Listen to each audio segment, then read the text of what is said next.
დღემდე დავაანონსეთ, ძალიან მნიშვნელოვანი და მე მგონი ყველა ადამიანისთვის საინტერესო თემაზე უნდა ვისაუბროთ.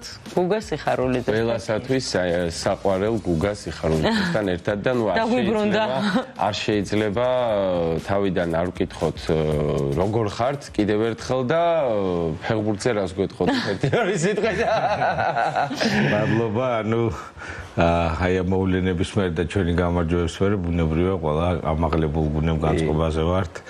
მე მინდა მივულოცო ჩვენს ფეხბურთელებს, ბიჭებს და სრულიად საქართველოს, იმიტომ რომ ეს ფსიქოლოგიური კუთხითაც რო შევხედოთ, ჩვენ ქართველები ვიბრუნებთ რაღაცა თვითრწმენას, თვითდაჯერებულობას და ეს არა მარტო სპორტულ ცხოვრებაში აისახება, დარწმუნებული ვარ, რომ ქვეყნის წარმატებაშიც გარკვეულ წულს დადებს და ყველგან მათზე მინდა რომ ისევ წარმატება უსურვო. ერთ სიხარული გვექნება. დარწმუნებულებას გამეც.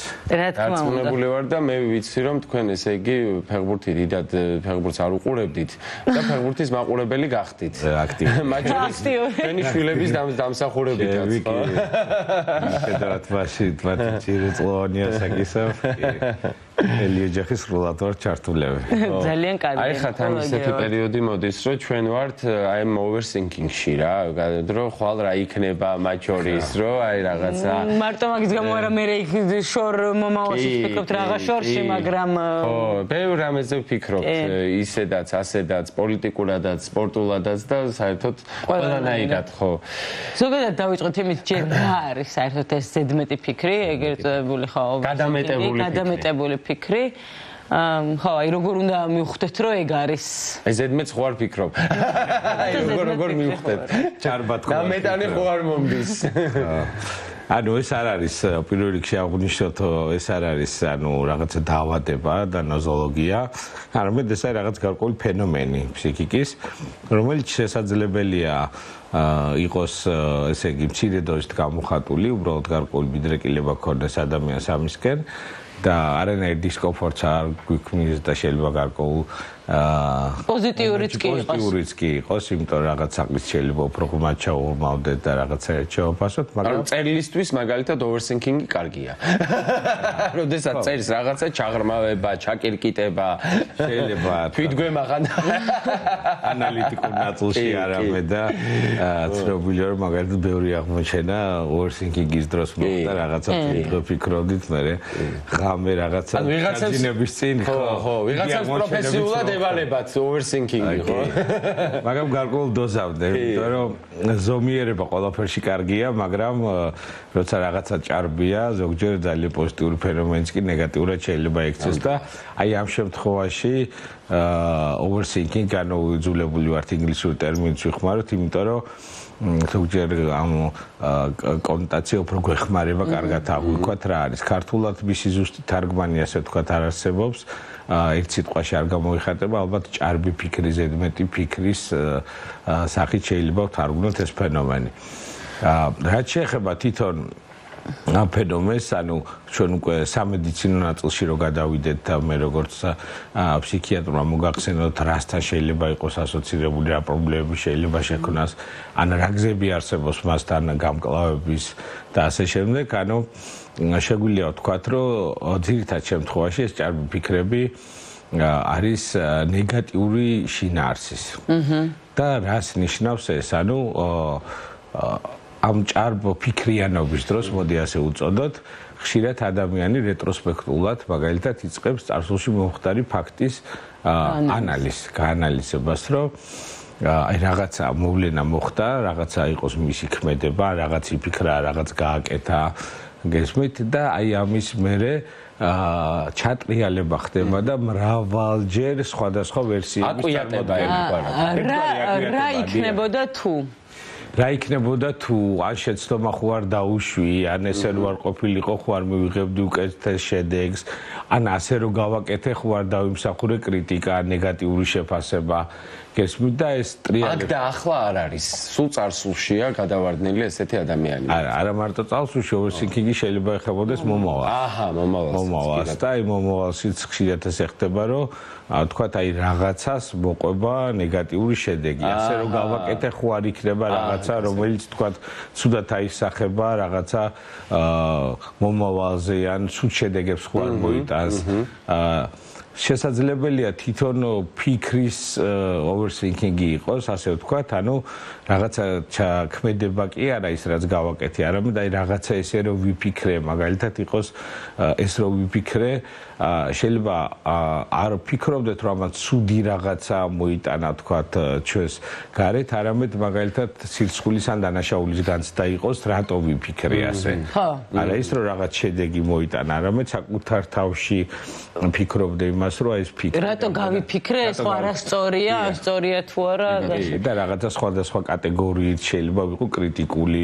მორალური ან ამ შემდეგ კრიტიკული ჩემი ნაფიქრის ან ჩემი ემოციის მარტო რატო გაუბრაზდია და რატო თვითგანჯაში თვითგანჯი ხო აი ეგ უნდა მეკითხოთ ანუ აი ამ overthinking-ის დროს გადავდივართ რაღაცა თვითგვემაში თვითგანჯაში ძირითად ნაწილში ხო ეს არის მთავარი პრობლემა რაც იკვეთება იმიტომ რომ ძირითადად overthinking-ი დამახასიათებელია იმ ადამიანებისთვის რომლებიც სადაც აქვს გარკვეული ტიპის ხასიათი და ესენი ადამიანები რომლებიც არიან მაგალითად პერფექციონისტები, მაქსიმალისტები ან თვით დაჯერებულობა აქვთ გარკვეულწილად ცოტა დაქვეითებული, რაც ასე ვთქვათ არის დამატებითი ფაქტორი იმისათვის, რომ ეს ფენომენი კიდევ უფრო მკვეთრად გამოვლინდეს და კიდევ უფრო შემაწუხებელი იყოს, ხო? აი ამ overthinking-ის დროს მე მაინტერესებს არის თუ არა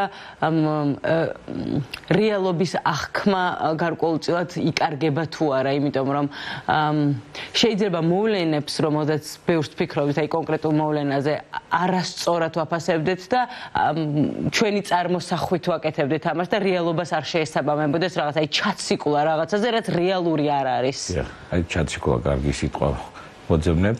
ზუსტად ეს არის რომ უმეტეს შემთხვევაში ანუ ეს არის გარკვეულწილად რეალობას მოწყვეტილი და ჩვენი შეფასება ამა თუ იმ მოვლენის ან ჩვენს მიერ გახორციელებული ქმედების არის ნეგატიურ კონტექსტში, მაშინ როდესაც ობიექტურად შეიძლება ეს მოვლენა საერთოდ არ ყოფილიყო ნეგატიური და პირიქით პოზიტიური ყოფილიყო.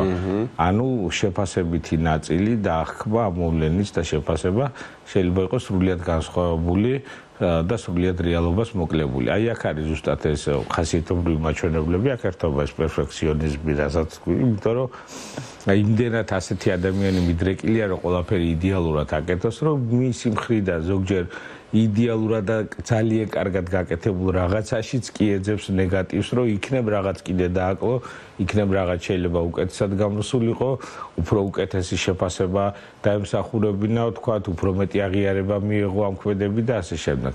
ანუ ეს ხასიათობრივი მაჩვენებელი, ეს პერფექციონიზმი ხშირად ხდება, ანუ მაპროვოცირებელი, რომ overthinking-ი ახლა მივადექი ჩვენ კიდე რაღაცა მომიჯნავე ამბავს, ხო, პერფექციონიზმის სახით. ამაზეც ეს არის თუ არა დისორდერი რაღაც თვალსაზრისით.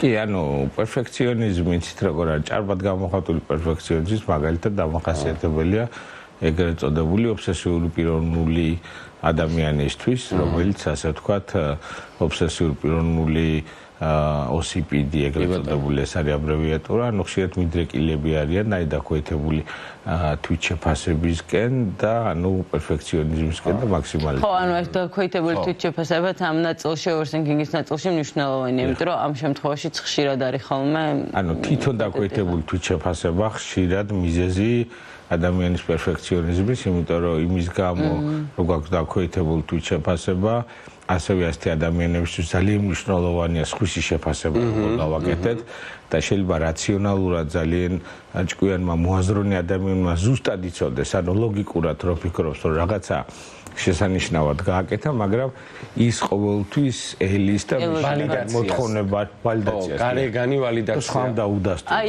იცით რა მეინტერესებს, როგორ უნდა ჩვენ თვითონ თუ შეგვიძლია მივხვდეთ, ანუ ან რა ეტაპზე ვხვდებით, რომ უკვე არა მე ისეც ვიცი. მე მივხვდი მაგალითად, რომ ეგ პრობლემა მაქვს.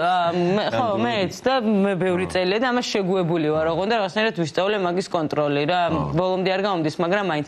ანუ აი რა ეტაპზე ხვდება ადამიანი ამას, იმიტომ რომ სადღაც შეიძლება ფიქრობს, რომ არ არის ეს არანაირი პრობლემა, ვთქვათ. თუ ეს შემაწუხებელია და თუ ეს გვიშლის ხელს. ხო, ანუ ყველა შეუძლია ამოცნობა, ხო, მაინც რაღაცნაირად.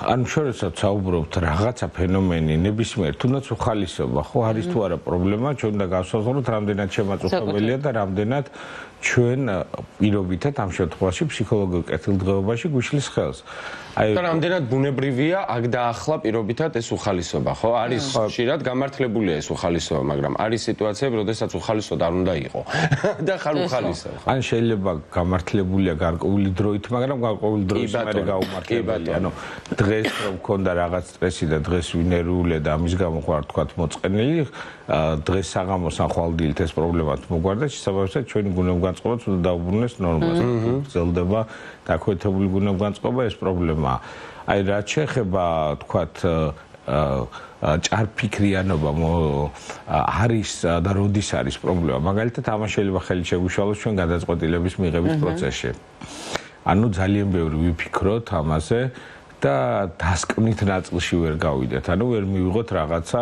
საკითხთან დაკავშირებით, ანუ გადაწყვეტილება, რაც ასევე არა მარტო ფსიქოლოგიური კუთხით ვიქრის ჩვენ ეს დისკომფორტს და პრობლემას, არამედ ამას შეიძლება პრაქტიკულადაც დაგვასიანოს ცხოვრებაში, ანუ ხო რაღაცა მნიშვნელოვანი გადაწყვეტილებებში ჭარბმა ფიქრმა, რომელიც ვერ მიდის რაღაც დასკვნით ნაწილზე, მაგალითად რაღაც გადაწყვეტილება ვერ დავაგვიანოთ, ან დავაგვიანოთ, ან საერთოდ ვერ მივიღოთ გადაწყვეტილება, რამაც შეიძლება ხელი შეუშალოს რაღაცა სოციალურ ასპექტებში იქონიას გავლენა თქვა კარიერასთან ან ასე შემდეგ ძალიან ბევრ კომპონენტთან მიმართებაში.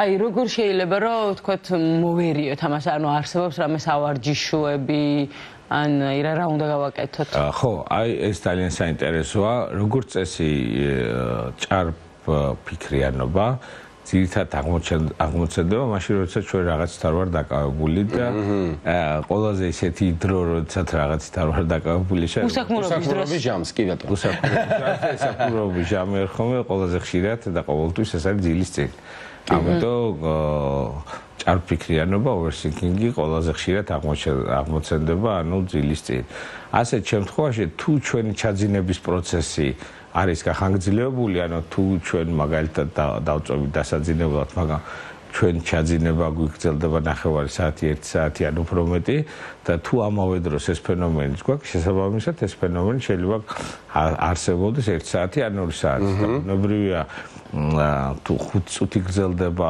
overthinking-ი თუ გაგრძელდება 1 საათი, ეს პირდაპირ პროპორციულია იმ დისკომფორტის, რომელსაც ეს ფენომენი იწვევს. ამიტომ ერთ-ერთი გზა მოგვარების, მოდი ასე ვთქვათ, კუნალობის და პრობლემის გადაწყვეტის არის მაგალითად ძილის დარღვევის, ან ჩაძინების დარღვევის შემთხვევაში, ანუ ამის აღმოფხვრა. ჩაძინების აღმოფხვრა, რაც ავტომატურად თვითონ ხანგრძლივობას ამცირებს და ხანგრძლივების შემცირების ხარჯზე, ანუ დისკომფორტი მცირდება. ეს ხო მარტო ჩაძინების წინ არ არის სხვა შემთხვევებში შეიძლება იყოს მსგავსი მოდი დავსვათ ეს კითხვა პირდაპირ აი მედიკამენტოზური მკურნალობა რამდენად მნიშვნელოვანია ან საერთოდ რამდენად აპრობირებულია ასეთ დროს იცით რა არის ზოგიერთ შემთხვევაში აპრობირებულია და საჭიროა განსაკუთრებით მაშინ როცა ეს პრობლემა არსებობს თანხლები რაღაც პრობლემასთან. აი ეს უნდა მეკითხოთ და overthinking-ს მოყვება სხვა რაღაცეებიც ალბათ რომ მოყვება თან არსებობს ან იწევს.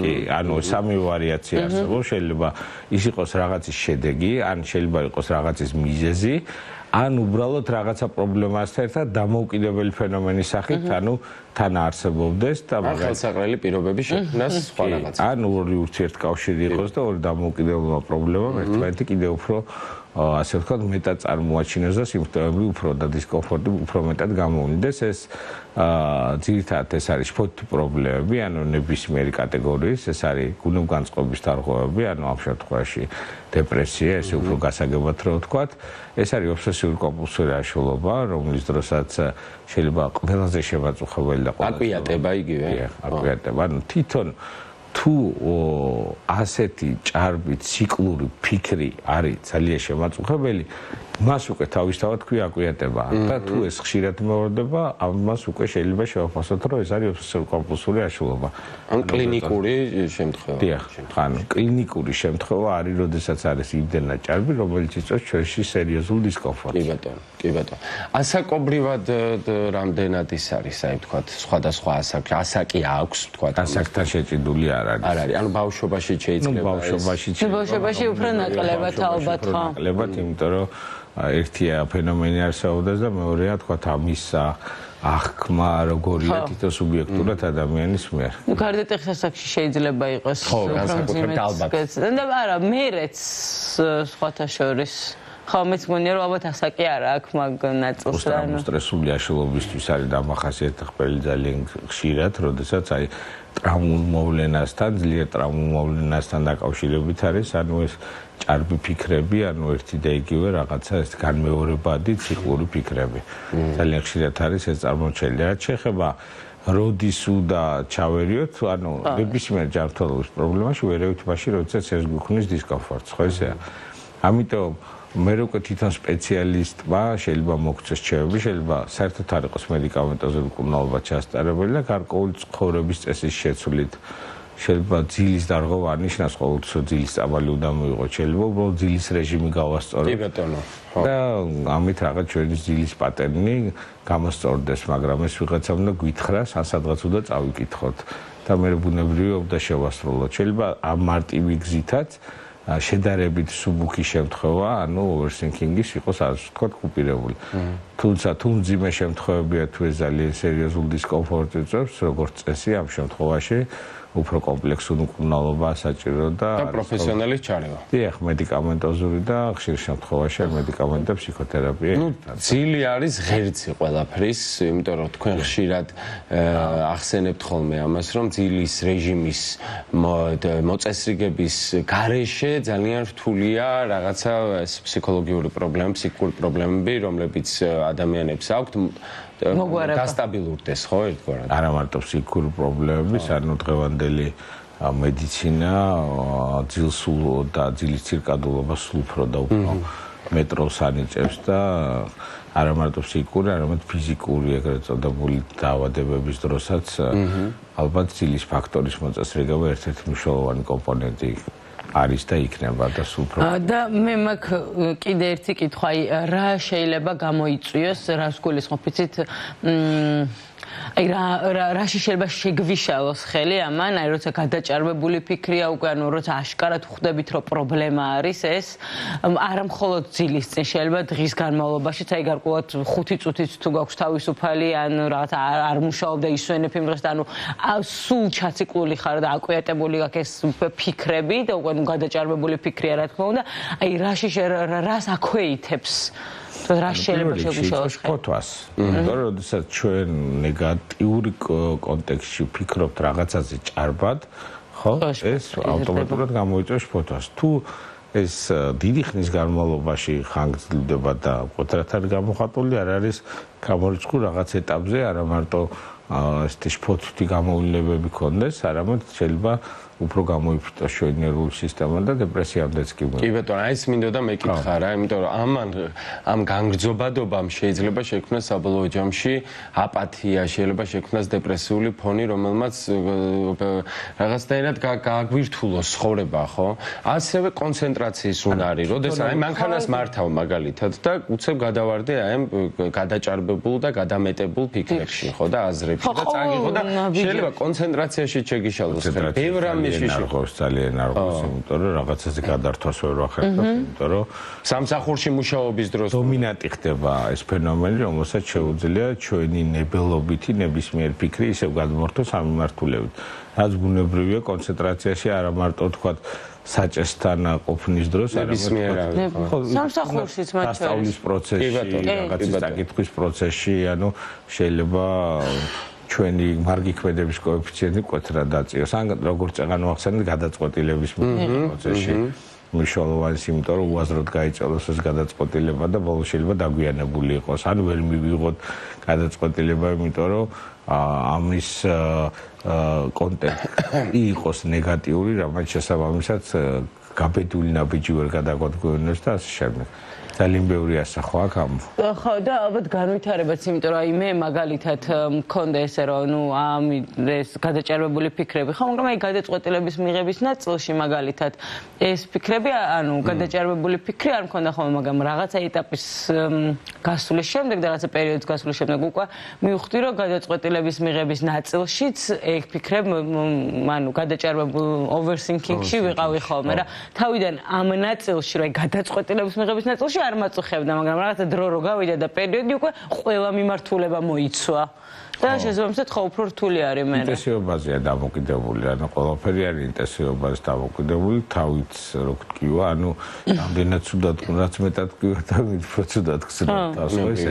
აქაც ესეა, რაც უფრო ჭარბია, მისი გავლენა ნეგატიური, თუნდაც გადაწყვეტილების მიღების პროცესზე უფრო მეტი ან არჩევანის გაკეთებისას.